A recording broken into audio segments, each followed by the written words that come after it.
선지식은 화두 걸어주는 것으로 그 역할이, 그리고 지켜봐주는, 이렇게 외호한 느낌에서 지켜봐주는 그것으로서 선지식 역할은 끝나고, 그 문제는 스스로 해결해야 한다. 공부인은. 아무도 대신해 줄 수 없는 그런 문제라서, 마음자리가 이거라는 거는 누구나 뭐 쉽지 않게 알아듣지만, 그러나 자기 분별심이 스스로 뒤집어져서 번뇌가, 이 죽 끓는 번뇌를 이렇게 다스릴 수 없는 그 상황을 어느 누구도 대신 해줄 수 없고 도와줄 수가 없다. 네, 그런 말씀이 참, 아주 공부 오래 하신 그 선배들을 이야기를 들어보면, 과연 그런 것 같아요. 그러니까 아마도 지금, 여러분도 지금 똑같은 의미로서 지금 법회에서 마음자리에 대해서 수없이 직지 법문을 하니까 맑기는 알아듣는데, 그리고 분명한데, 그러나 일상 경계에서 스스로 이렇게 항상 경계에 끌려다니는, 그러니까 직장에서 또 가족, 인간관계, 그리고 또 이게 금전 문제, 뭐 또 명예의 문제, 이런 문제가 닥쳤을 때 스스로 뒤집어지는, 그러니까 자기가 이 분별심이 작동하는데 컨트롤되지 않는, 그러니까 그 문제를 해결하는 데는 시간이 걸리고, 그거는 정말로 남이 도와줄 수 없이 스스로 그 기간을 겪어내야 하는. 근데 이제 중요한 거는 외롭게 공부하면 못 견딘다는 거죠. 그 세월을. 그래서 결국은 떨어져 나간다. 그래서 이제 선지식이 직접 이렇게 가르쳐 주고 뭐 저렇게 가르쳐 주고 그게 아니라 같이 이제 선지식과 도반과 같이 이렇게 같이 보내는 그 세월, 거기서 녹아가는 거. 그러니까 그게 이제 따로 뾰족한 수는 없는 것 같다. 그러니까 그 기간을 견디는 게. 답은 너무너무 빤하다는 거예요. 다 나와 있고. 지금 이거밖에 없잖아요. 말하자면 지금 이거거든. 그리고 선지식도 얼마나 친절하게 말을 해줘요. 지금 송장 끌고 다니는 게 뭡니까? 라는 이 질문을 해주잖아요. 나머지는 이제 이거 하나를 견뎌내는. 다행히 인생은 너무나 자비로워서 수많은 경계를 가지고 쳐주죠, 우리를. 그러니까 경계가 와서 내가 흔들리니까 경계를 통해서 아직도 흔들리고 있는 나의 이 상을 스스로 돌아보고 놓고 하는 이제 그 세월을 견뎌내는 거. 그게 진짜 공부죠. 그러니까 역시 서른 것은 잊게 하고 익은 것은 설계한다 해서 서른 것은 지금 마음자리니까 이 마음자리를 알아들어도 자꾸 놓치니까 이거를 끊임없이 스스로 챙길 수밖에 없고, 그리고 이제 익은 것은 경계 따라서 분별하는 같이 흔들리는 마음이잖아요. 그러니까 그것은 또 각찰해서 그 자기 상을 보고 상을 자꾸 내려놓는, 그러니까 이것을 함께 이제 잘 가져가야 되는데, 저도 돌아보면 양심이 있어가지고 처음부터 이목구 화두를 했거든요. 그리고 이목구 화두는 지금 송장 끌고 다니는 것이 먹고 이거잖아요. 그리고 인연 따라 또 선지식한테 화두를 받았고, 그리고 거기에 대해서 솔직하게 스스로 시원하게 이 화두가 더 이상 나한테 조금이라도 이 마음에 그림직함이 없는 거, 이 화두 앞에서 떳떳한 거, 이 질문 앞에서. 그러니까 지금 돌아보면 이 세상의 그 어떤 경계보다도 이 화두가 제일 큰 경계예요. 그러니까 이 먹고 하는 그 질문 앞에서 내가 스스로 떳떳하기. 그러니까 화두 앞에서 떳떳하면, 다시 말하면 화두 앞에서 내가 의심이 없으면, 내가 흔들리지 않으면, 하늘이 두 쪽 나고 땅이 꺼지고 죽음이 오고 뭐 별의별 일이 다 생겨도 나를 흔들릴 수 없다. 화두에 흔들리지 않으면 그 어떤 경계도 나를 흔들 수 없다는 것이, 그게 이제 돌아보면 저의 이제 공부 한마디로 말하면 모든 공부를 압축하면 이 화두 하나를 끝까지 관찰하는 거. 그러니까 요게 지금 가장 어떻게 하면 간단 명료하면서도 내가 중도에 포기하지 않고 이 화두 하나를 끝까지 가져가는 거. 화두라는 말은 12세기에 송나라 시대에 이 오조법연, 원오극건, 대종고에 의해서 이게 결집되어서 나온 것 뿐이지 그 화두가 그 전에 없는 게 아니라 부처님도 당연히 아예 처음부터 출가할 때부터 생로병사, 그 사문유관이라 그러잖아요.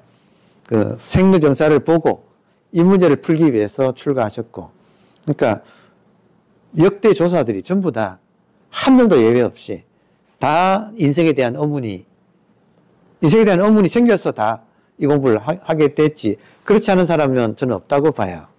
근데 그 인생에 대한 스스로의 의문이 일어난 것을 이제 뭐랄까 형식화한 것이 화두지. 그리고 이 문제를 계속 궁구하다가 어떤 계기에, 이 계기는 정말 뭐 수없이 다양하죠.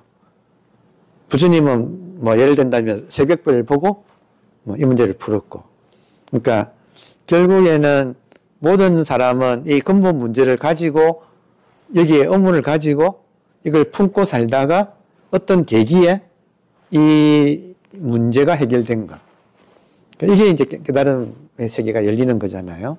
그러니까 그런 의미에서 그 12세기에는 그 모든 사람이 인생에 살다가 생기는 의문. 왜냐하면 인생에는 고통을 피할 수가 없잖아요. 그러면 이 고통스러운 이게 인생이란 게 다냐 이거지. 분명히 이게 다가 아닐 거다. 그 예쁜들은 어떻게 해결했는가도 궁금하고, 그리고 하여튼 인생이란 게 이게 다라면 얼마나 허무한가. 그 진정한 뜻이 무엇인가. 그러니까 이런 문제가 뭐 이걸 좀 더 집약하면 죽으면 어떻게 될 것인가. 이게 이제 부처님 문제고. 그럼 나는 누구인가? 뭐 죽으면 어디로 가는가? 이 세상이 어떻게 생겼나? 뭐 온갖 문제들이 있잖아요. 그러니까 이런 문제를 딱 집약하면 지금 그거 문제 삼는 너가 무엇인가 하는 그 질문으로 집약이 되는 거예요. 그러니까 결국에는 수많은 분들이 예외 없이 이 문제를 가지고 고민하다가 이거를 자기의 인생의 1번으로 끌어올려서 여기에 한번 몰두하는 시간을 가지고 그 자나깨나 이 문제를 궁금해 하다가 어느 계기에 익으면 어느 계기에 뭘 본다든지 듣는다든지 뭐 냄새 맡는다든지 한 생각이 떠오르다든지 하여튼 한 어떤 계기에 이 문제가 풀리면서 모든 문제가 같이 풀려지는, 그러니까 여기에 지금 마음공부의 기본 원리라서 이거를 좀 정형화시킨 게 화두고, 이 마음공부하고 인연 있는 분들은 결국에는 인생이 이게 다가 아닌데 뭔가가 지금 이게 뭔가 좀 잘못됐다 한마디로 뭔가가 불만족스럽다. 그러니까 이 문제를 어떻게 해결할 것인가 하는 그 문제를 딱 집약해서 이목구라고 딱 스승이 질문해 주면 이게 이제 좀 급박해지는 거지, 자기한테는. 그러니까 돌아보면 인간의 마음공부법도 발전할 수밖에 없고, 부처님이 해결하신 이 문제가 역대 조사들에 의해서 전성되면서 점점 요점 정리가 2500년을 흘러오면서 요점 정리가 점점 다 되어가지고 결국에는 이 한 개 질문을 내가 해결함으로써 이 모든 존재의 의문점이 해결되는 것. 그러니까 여기 지금 우리가 이야기하는 어떤 간화선이라고 하는 화두참선이 되어서, 저는 하여튼 그 사람이 화두라는 말을 쓰건 안 쓰건, 조사선이건 묵조선이건 상관없이 어떤 거라도, 혹은 기독교도 마찬가지로 생각해요. 결국에는 인생에 대한 의문이 있을 거고, 그 의문을 푸는 것이 이 마음 공부고, 그 의문을 말을 하자면 그거를 조금 더 이렇게 구체화시킨 게 화두라고 하는, 화두는 뭐 별다른 게 아니라 인간이라면 피할 수 없는 이 존재에 대한 의문 자체, 인생이 지금 이게 다가 아니라고 하는 그 궁금함, 그러니까 그것을, 그 문제를 정형화시킨, 그걸 조금 더 내한테 실감 있게 느끼게 해주는 가이드를 만나서 그 가이드로부터 구체적으로 뭐냐고, 구체적으로 어떤 물건이냐고 이렇게 질문을 받아가지고 그 질문 하나를 끝까지 밀고 가는 거. 끊임없이 그 화두가 익어가고 익어가고 익어가서 이제는 화두라고 하는 말도 없어져도 그것이 나하고, 그게 오히려 나가 되어버린, 화두가 내가 되어버린, 나는 없네. 그러니까 화두가 살아가는 거. 그러니까 그런 면에서 더 이상 문제가 안 되는, 그 질문에 대해서 내가 조금 더 마음의 동요가 일어나지 않는, 거기에 대해서 더 이상 의문이 남아있지 않는, 그래서 이게 시원하다 이거예요. 그러니까 굳이 말을 하자면 그 질문이 더 이상 질문이 안 되는가.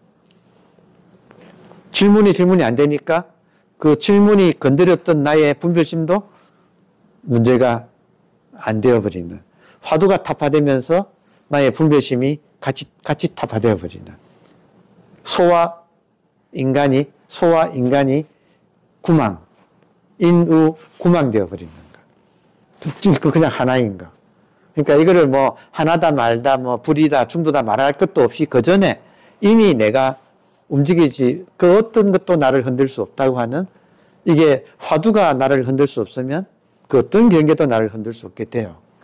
그러니까 요 질문 하나, 모든 인간은 이 질문을 가지고 있다고 봐요. 여러분 없어요? 있잖아요. 그러니까 이런 문제가 인간이라면 모든 사람이 가지고 있고, 그 문제를 딱 압축한 게 이목구라고 하는, 그러니까 1700공안이 있지만 부모 미생전 본래 면목도 이목구예요. 결국에는 떨앞에 잣나무도 이목구예요. 무자도 이목구예요. 결국에는. 그러니까 요 근본 화두, 이거 하나를 딱 가지고, 이 문제가 지금 내한테 걸리냐 안 걸리냐, 이거 하나거든. 걸리냐 안 걸리냐. 저도 뭐 온갖 얘기를 하잖아요. 어떨 때는 하도 들으라 그러고, 어떨 때는 또 쉬어라 그러고, 뭐 온갖 얘기를 하잖아요. 근데 여러분 듣는 분들은 헷갈릴 게 너무 당연해요. 너무 당연해요. 근데 제 말에 속지 마시고, 결국은 자기 화두 하나를 끝까지 밀고 가서 내가 이것이 시원한가, 흔쾌한가, 이 질문 앞에서 내가 떳떳한가, 한마디로 말해서. 그거 하나를 가지고 끝까지 가는 거고, 이거는 아무도 대신해 줄 수 없는, 제가 무슨 말 해도 아무 소용없어 사실은. 다만 이 인연의 끈을 놓지 않기 위해서 지금 이런 형식을 지금 가져가는 것이에요. 근데 여기에 스스로 떨어져 나가는 건 할 수 없고, 근데 끝까지 살아남아가지고 여기서 버티다 보면 희한하지요. 언젠가 한번 문제가 안 되는 그날이 쑥 내려간다고 하는, 시원하다고 하는, 더 이상 그 무엇도 나를 흔들 수 없다고 하는, 그러니까 그것이 스스로 자명해지는 그런 때까지는 끊임없이 이렇게 향상일로를 걸어가야 되는, 향상일로란 말처럼 화두가 끝났다가 아니고 화두가 산다. 그러면 화두란 말도 없어지지 결국에는. 이게 다 이거다. 화두 아닌 게 없다. 한마디로 말해서. 하여튼 그렇게 스스로 흔쾌해지는 그런 때까지 꾸준히 가는 것이 이게 향상일로라고 하는 말이 이 말이라고 느꼈습니다. 사실 남이 도와줄 수는 없는 거예요. 자기 스스로 이 질문 하나 하고 끝까지 싸워서 이기는 거예요. 질문이 안 되는 거. 감사합니다.